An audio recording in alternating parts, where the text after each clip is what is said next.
Good evening. I'm Teresa Skubik, and this is Forum Daily for Wednesday, January 15th. Israeli Prime Minister Benjamin Netanyahu's office says that a ceasefire deal with Hamas has still not been reached and that the final details are still being sorted out. That comes after multiple mediators had said that Israel and Hamas agreed to a ceasefire in Gaza and the release of dozens of hostages after more than 15 months of war. Any deal is expected to pause the fighting and bring hopes to winding down the most deadly and destructive war Israel and Hamas have ever fought.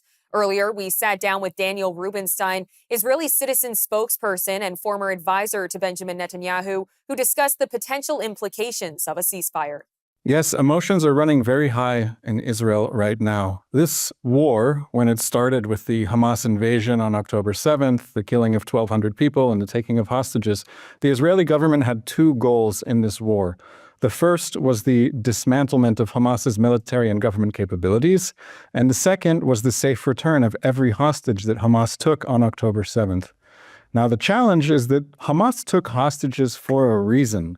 The reason that Hamas took hostages is so that it could say, here's your sister, here's your mother, we've got your daughter. If you want them back, you have to accept a deal that allows us to remain in power in Gaza, where we will try to carry out more October 7th massacres again and again. So there are competing emotions on this very divisive and difficult issue, and that a segment of the Israeli public is saying or emphasizing the safe return of the hostages, and other parts of the public are saying, of course, we want every hostage home immediately, but at the cost of a potential further war with Hamas is a very difficult risk. And it's not just that, because this current deal that has been proposed, we don't know all the details, but what has been published is that this is a phased deal, meaning the deal happens in a number of phases. In the first phase, Hamas does not release every hostage.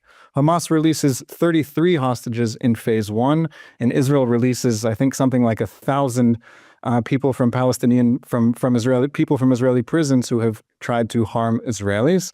But after this phase, Hamas is continuing to hold hostages, and in the next phase, Hamas is demanding that Israel completely withdraw from Gaza in exchange for the release of the remaining hostages. So I don't know how it will play out. I don't know how it will end. But what I see happening is that Hamas wants to keep some hostages as some measure of insurance against protection, that it will remain in power, that it will be in a position to control the food supply in Gaza, that it will be in a position to control the border crossings, that it will be in power and it will be able to rebuild what it lost in the past 15 months and try to carry out more massacres in the future.